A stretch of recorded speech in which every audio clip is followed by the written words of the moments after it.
Losers complain and winners come with a plan. या तो आप शिकायती होते हैं या फिर आप जिम्मेदार होते हैं। दोस्तों, आपने ये 3 रिएक्शन ज़रूर सुने होंगे। नंबर 1, किसी पार्टी से डिनर या लंच करके लौटते वक्त एक सामान्य व्यक्ति के रिएक्शन। आज खाना तो अच्छा था, लेकिन बस एक चीज़ की कमी थी, सैलेड में नींबू नहीं था और इस वजह से पूरा मज़ा किरकिरा हो गया। नींबू होता ना तो ही खाने का मज़ा आता, बस इस वजह से मज़ा नहीं आया आज। दूसरा रिएक्शन, किसी इंटरव्यू में फेल होने वाले स्टूडेंट का रिएक्शन। मेरा इंटरव्यू तो शानदार गया था, मैं 100% पास होता, वो मुझे सेलेक्ट कर ही लेते। मेरे क्या जूते पॉलिश्ड नहीं थे। अरे पॉलिश्ड क्या, जूते क्या थोड़े पुराने हो गए हैं, इस वजह से मेरे अंदर वो कॉन्फिडेंस नहीं झलक पाया जो चाहिए था और इस वजह से मैं फेल हो गया। ये जूतों की वजह से ना, मैं वास्तव में इसी वजह से फेल हुआ हूं। तीसरा रिएक्शन, ऑफिस में रेगुलर लेट होने वाले व्यक्ति का रिएक्शन। फर्स्ट डे, ये ट्रैफिक में ना इतना ट्रैफिक था, इस वजह से 15-20 मिनट आज मैं लेट हो गया। सेकेंड डे, आज ये पानी भी ना आज लेट आया, पूरे 15 मिनट पानी लेट आने की वजह से मेरा पूरा रूटीन गड़बड़ा गया। नहाने में लेट हुआ और फिर ब्रेकफास्ट में लेट हुआ और फिर आखिरकार ऑफिस आने में, इस वजह से मैं लेट हो गया। थर्ड डे, आज मैं घर से बाहर निकल ही रहा था, लेकिन हमारे घर की क्या बाहर कीचड़ था, वो मैंने ध्यान नहीं दिया, इस वजह से मेरी पूरी पेंट खराब हो गई। अब उस पेंट को बदलने के चक्कर में मैं आज फिर से लेट हो गया। दोस्तों, ये रिएक्शंस सिर्फ रिएक्शंस नहीं हैं, ये लोगों का कंप्लेनिंग एटीट्यूड है और ये क्या करता है, ये हमें असफलता के लिए तैयार करता है। Friends, this is Rahul Sharma, motivational speaker and performance coach. आज के इस वीडियो में आप सभी दोस्तों का स्वागत करता हूं।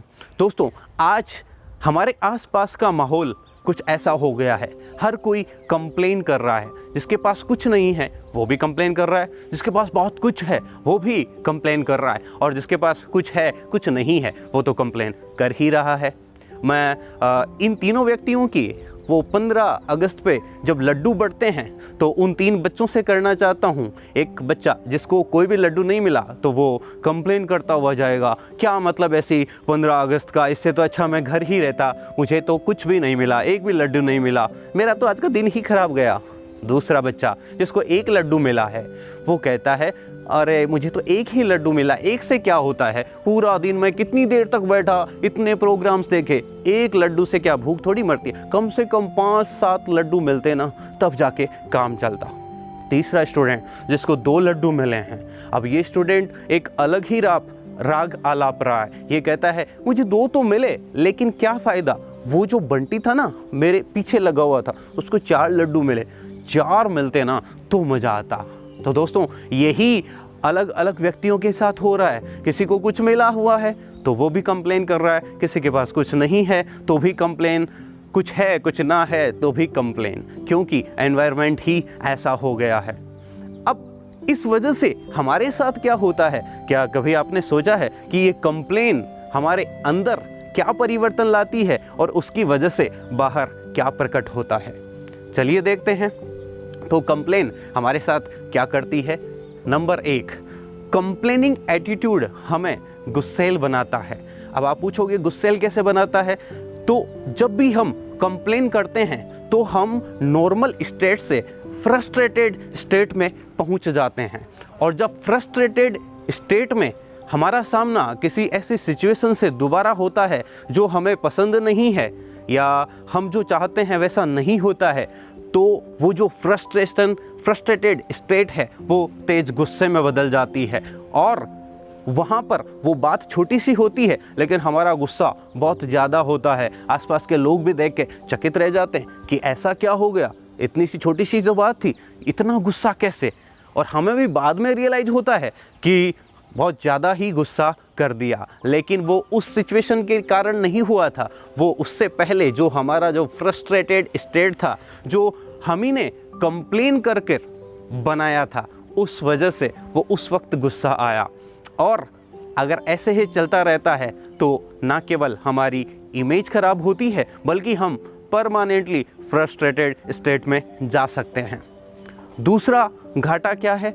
दूसरा घाटा है ये कि हम जब बार बार कंप्लेन करते हैं, जैसे किसी चीज़ के लिए आज कंप्लेन किया, किसी चीज़ के लिए कल किया और आज हमने 2-3 बार कंप्लेन किया, तो ऐसा जब हम करते हैं तो हमारे माइंड में एक पैटर्न बन जाता है, यानी हमारा एटीट्यूड ही कंप्लेनिंग हो जाता है। शुरुआत में तो हम थोड़ी बहुत चीज़ों में ही कंप्लेनिंग की वजह ढूंढते हैं, लेकिन जैसे जैसे ये पैटर्न बढ़ता है वैसे वैसे हम लगभग हर चीज़ में ही कोई ना कोई कंप्लेनिंग कारण ढूंढ लेते हैं और इस वजह से हमारा पूरा एटीट्यूड नेगेटिव हो जाता है। और ये नेगेटिव एटीट्यूड, क्योंकि हम किसी भी चीज़ में अच्छा नहीं ढूंढ पा रहे हैं, हम कुछ ना कुछ कंप्लेनिंग ही ढूंढ रहे हैं, तो ये हमें अंदर से परमानेंटली फ्रस्ट्रेटेड स्टेट में पहुंचा देगा और हमारा विजन, मिशन और पूरा एटीट्यूड नेगेटिव कर देता है। इस वजह से हम कभी भी शायद सफल नहीं हो सकते हैं और ना ही कभी हम खुश रह सकते हैं। तो कंप्लेनिंग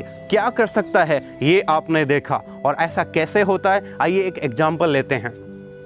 एक बार एक व्यक्ति किसी सड़क से कहीं जा रहा था तो अचानक उसका पाँव एक छोटे गड्ढे में गिर गया। वो व्यक्ति चीखता है, चिल्लाता है, लोग कितने लापरवाह हो गए हैं, सड़कों में खड्डे बना देते हैं, गवर्नमेंट क्या कर रही है, कुछ ध्यान ही नहीं दे रही है। ये जो सड़क बनाने वाले हैं ना, ये बड़े भ्रष्ट लोग होते हैं, इसी वजह से ये सड़क में गड्ढे छोड़ जाते हैं। अब आपको क्या लगता है ये व्यक्ति नॉर्मल स्टेट से कौन से स्टेट में पहुंच गया है? डेफिनेटली ये फ्रस्ट्रेटेड स्टेट में पहुंच गया है। अब इसका जो बीता दिन है उसमें जब भी ऐसी किसी सिचुएशन से इसका सामना होगा जो ये पसंद नहीं करता हो, तो वहाँ पर इसका गुस्सा फूटेगा। ऐसे अपन सोचते हैं ना, कई बार किसी चीज़ का गुस्सा किसी चीज़ पर निकालते हैं, ये वही है, ये हमारा कंप्लेनिंग एटीट्यूड ही है। और इस व्यक्ति का दिन भी खराब जाएगा और उस पर्टिकुलर डे में इसकी जहाँ भी ये जाएगा वहाँ पर इसकी जो भी इमेज बनेगी वो लोगों के मन में इसकी परमानेंट इमेज बन सकती है। अब आइए बात करते हैं एक दूसरे व्यक्ति की, जो कि उसी सड़क से गुजरता है और उसी गड्ढे में इसका भी पाँव गिरता है। लेकिन ये व्यक्ति क्या कहता है ज़रा सुनिएगा। ये व्यक्ति कहता है, अरे रे रे मेरी ही गलती है, मैंने ध्यान नहीं दिया, नेक्स्ट टाइम से मैं ज़्यादा केयरफुल होके चलूँगा, मैंने नहीं ध्यान दिया, इस वजह से मैं इस गड्ढे में गिरा। यानी कि एक्सेप्टेंस। सबसे पहले इसने एक्सेप्ट किया है कि इस व्यक्ति की गलती है। दूसरा, इसने हाथों हाथ जो रिएक्शन दिया वो भी सुनिए। इसने भगवान का शुक्रिया किया कि हे भगवान, अच्छा हुआ ये जो गड्ढा था ये छोटा ही था, अगर ये बड़ा होता तो मुझे नुकसान पहुंच सकता था और हो सकता है मैं काफ़ी ज़्यादा चोटिल हो जाता, तो आपका बहुत बहुत धन्यवाद कि ये गड्ढा छोटा ही था। अब तीसरा उसका रिएक्शन है वो बड़े ही काम का है, वो काफ़ी इंटरेस्टिंग है। तीसरा उस व्यक्ति का रिएक्शन था कि इस गड्ढे में मैं तो गिरा, लेकिन इधर से और भी व्यक्ति गुजरते हैं, मैं चाहता हूँ कि वो व्यक्ति इसमें ना गिरें, इसलिए मैं क्या करता हूँ, इसमें कंकड़ पत्थर डाल देता हूँ और ऊपर से मिट्टी डाल देता हूँ ताकि ये गड्ढा भर जाए और कोई व्यक्ति इसमें ना गिरे। तो दोस्तों, इस व्यक्ति के 3 रिएक्शन थे। Number 1 acceptance, number 2 gratitude and number 3 thinking for others, selfless service. अब आपको क्या लगता है ये व्यक्ति कभी दुखी हो पाएगा? क्या इस व्यक्ति को कोई असफल बना पाएगा? नहीं। सबसे पहले तो इसमें जिम्मेदारी वाली प्रवृत्ति है, यानी जो कुछ भी हुआ इसके साथ उसमें ये खुद जिम्मेदारी लेने को तैयार है और वहाँ से ही सफलता की शुरुआत हो जाती है। और दूसरा, इसको ग्रेटिट्यूड करना आता है, यानी ये जानता है कि जो भी कुछ हुआ उससे भी बड़ा हो सकता था लेकिन वो नहीं हुआ, इसलिए ये भगवान को नहीं भूलता है और साथ ही ये उस सिचुएशन में कुछ ना कुछ अच्छा देख लेता है। लेकिन ज़्यादातर लोग क्या करते हैं, जो हुआ उसको तो देख लेते हैं लेकिन जो नहीं हुआ उसको नहीं देखना चाहते। ये नहीं सोचते कि इससे भी बुरा हो सकता था, और अगर वो ऐसा देख पाते तो शायद वो कंप्लेंट नहीं करते। तीसरा जो इस व्यक्ति ने किया वो था सेल्फलेस सर्विस, यानी इसने सबके बारे में सोचा, दूसरों के बारे में सोचा, इसलिए उस गड्ढे को भर दिया। अब आपको क्या लगता है, क्या यूनिवर्स या भगवान इसकी मदद नहीं करेंगे आगे बढ़ने?